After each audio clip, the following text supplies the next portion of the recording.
Hi, CBJ family. Welcome to another edition of Journaling the Journey, one book at a time.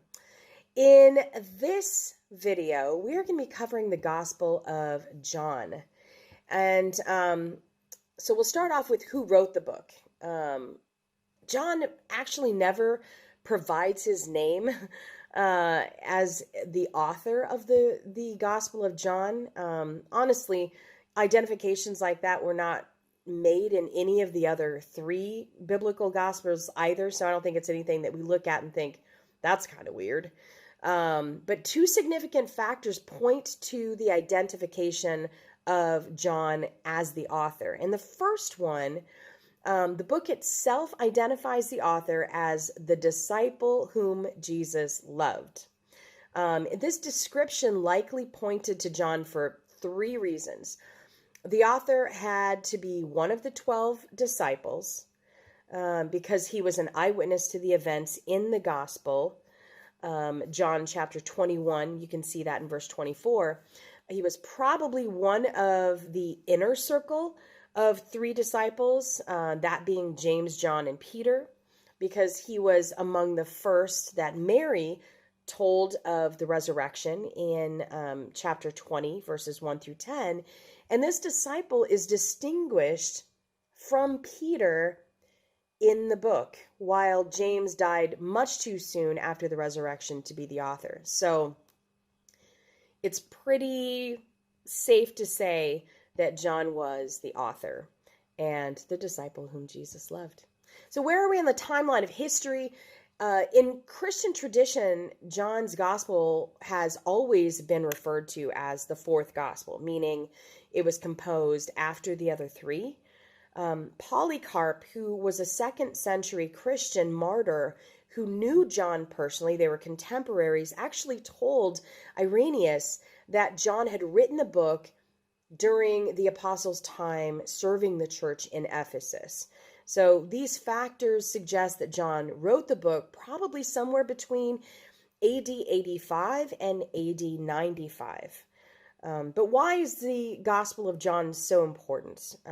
John did not include the nativity story in his Gospel. Instead, he introduced his book by going back even further into history, invoking the words, "in the beginning," the language from Genesis chapter 1 and verse 1. And so John makes a direct link between the nature of God and the nature of the Word, Jesus Christ. The emphasis on the deity of Christ is a continual emphasis of John's gospel.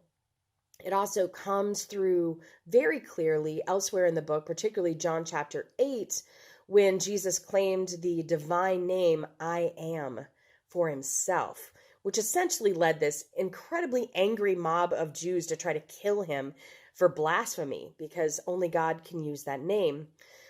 So what's the big idea? While the other three Gospels portray Jesus as king, the servant, the Son of Man, John, on the other hand, portrays Jesus as the Son of God.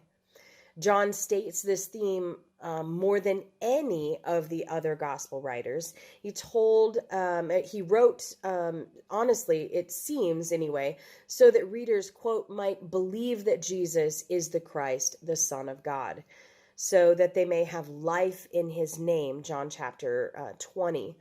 And to accomplish this goal, John presented this incredibly riveting and distinctive picture of Jesus Christ, one in complete unity with the portraits in the other three Gospels, but one that also adds significantly to the Bible's revelation of Jesus Christ, the God-man. And John uses a lot of different techniques to communicate to his readers the nature of Jesus, including the 7 "I am" statements that Jesus gave, speaking of himself, the light of the world, the resurrection and the life, the way, the truth, the life.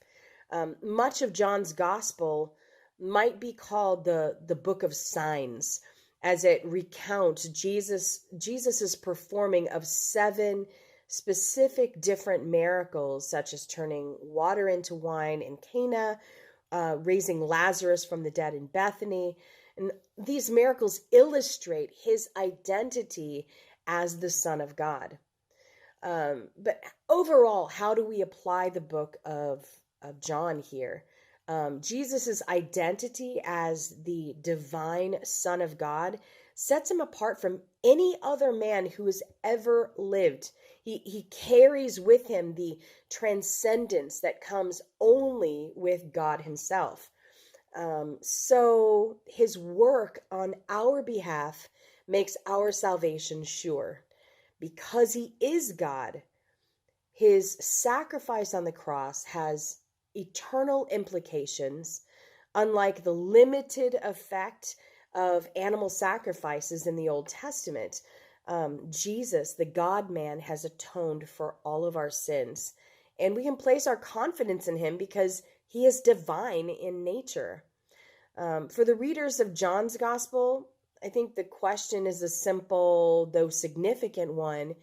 Do you believe that Jesus is Lord? And furthermore, understanding what, as they speak it, as they write it, particularly in John's Gospel, what does it mean to believe? When we believe, we actually put it into practice. I always think of a seatbelt. I wear my seatbelt every day. One, I don't want to get a ticket, but essentially I believe that my seatbelt can save my life. So belief is more than an intellectual understanding of something. I'm convinced that if I put this seatbelt on, my life can be saved. So believing that Jesus is Lord would also be living in a way that expresses that Jesus is Lord of every aspect of our lives. And I think that gives us incredible security to know that one day we'll live in the presence of God in a place with no more pain, no more tears, and no more death. And I don't know that there's any greater hope than that. And John paints that beautifully in his gospel. Thanks so much for joining us for this video. Hope that you have an incredible week studying out the book of John, and we'll see you in the next video. Bye-bye.